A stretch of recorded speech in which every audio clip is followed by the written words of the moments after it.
ಮೊದಲಿಗೆ RCB ಮಹಿಳಾ ಟೀಮ್ಗೆ ಮಾರ್ಟಿನ್ ತಂಡದ ಪರವಾಗಿ ಒಬ್ಬ ಕನ್ನಡಿಗನಾಗಿ ನನ್ನ ವೈಯಕ್ತಿಕ ಶುಭಾಶಯಗಳು. ಜೈ RCB. ಜೈ RCB.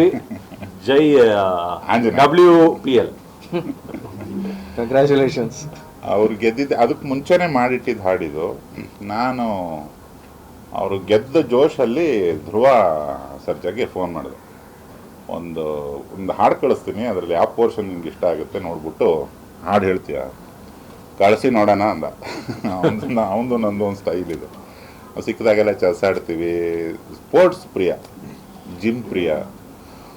ಕಳಿಸ್ದೆ. ಅವನಿಗೆ ನನ್ನ ವಾಯ್ಸು ನೀವು ಬದಲಾಯಿಸೋಂಗಿಲ್ಲ, ಬೇರೆದೇ ಏನು ಬೇಕಾದ್ರೆ ಹಾಡ್ತೀನಿ, ಜಿಂಗಲ ಜಿಂಗಲ ಜಿಂಗಲ ಜೈ RCB ಅದು ನಾನು ಪಕ್ಕ ಹೇಳ್ತೀನಿ ಅಂತ. ಬಟ್ ಅಂತ ಆಯ್ತು ಕಣ, ನಾಳೆ ನಾಡಿದ್ದು ಮಾಡ್ತೀನಿ ಅಂತ ಹೇಳ್ಬಿಟ್ಟು ನಮ್ಮ ಅರ್ಜುನ್ ಸಾಹೇಬ್ರಿಗೆ ಫೋನ್ ಮಾಡಿದೆ.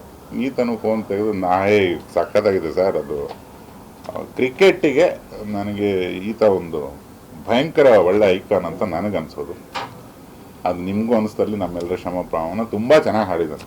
ನನಗೆ ಅರ್ಜುನಿಗೆ ತುಂಬ ಕನ್ವಿನ್ಸ್ ಆದ್ವಪ್ಪ. ಅವನಿಷ್ಟ ಅಂತಲ್ಲ, ಅವನಿಗೆ ಟೋಟಲ್ ಕರೆಕ್ಟಾಗಿ ಆಡಿದ್ದೀನ ಹೇಳ್ತಾನೆ ಇದ್ದ. ಸೊ ಸಂಗೀತ ಪ್ರಿಯ ಕೂಡ ಸುಮಾರು ಹಾಡು ಬರೆದಿರೋದ್ರಿಂದ ಇದೆಲ್ಲ ದೋಸ್ತಿ ಸೇರಿಕೊಂಡು ಇವಾಗ RCBಗೆ ಮಾರ್ಟಿನ್ ತಂಡದ ವತಿಯಿಂದ ಒಬ್ಬ ಕನ್ನಡಿಗರೆಲ್ಲರ ವತಿಯಿಂದ ಈ ಹಾಡನ್ನು ನಾವು ಜನತೆಗೆ ಕೇಳಿಸ್ತಾ ಇದ್ವಿ. ತಾಂತ್ರಿಕ ದೋಷ ಅಂತ ಒಂದು ಕರೀತಾರಲ್ಲ, ಅದನ್ನ ಒಂದು ಬೋರ್ಡ್ ಹಾಕ್ಬಿಟ್ಟು ಒಂದು ಅವರ ತಳ್ಳಣ ಅಂತಿದ್ವಿ. ಅದ್ರ ಮೇಜರ್ ಜಿಂಗಲ ಜಿಂಗಲ ಜಿಂಗಲ ಜೈ RCB ಅಂತಿದೆ. ಆ ಪೋರ್ಷನ್ನು ಅದೇ ಅದ್ರ ಹಾರ್ಟಿಗೆ ಕೈ ಇಟ್ಟವನು ಅದು. ಆಮೇಲೆ ಇನ್ನೊಂದು 4-5 ಲೈನ್ ಆಮೇಲೆ ತಿರ್ಗಾ ಈಗ ಇದನ್ನು ಟ್ರೈ ಮಾಡ್ತೀನಿ ಅಂತ ಅಂದ್ಬಿಟ್ಟು ಬಟ್ ಸಾರ್ ವಾಯ್ಸ್ ಏನಿದೆ ಅದನ್ನ ಬಿಟ್ಟು ಮಿಕ್ಕಿದೆಲ್ಲ ಆಡ್ದ. ಸಖತ್ತಾಗಿ ಆಡಿದಾನೆ. ಫಸ್ಟ್ ಟೈಮ್ ಮಾಡಿರೋದು, ಬಟ್ ಎಕ್ಸ್ಟ್ರಾಡಿನರಿ.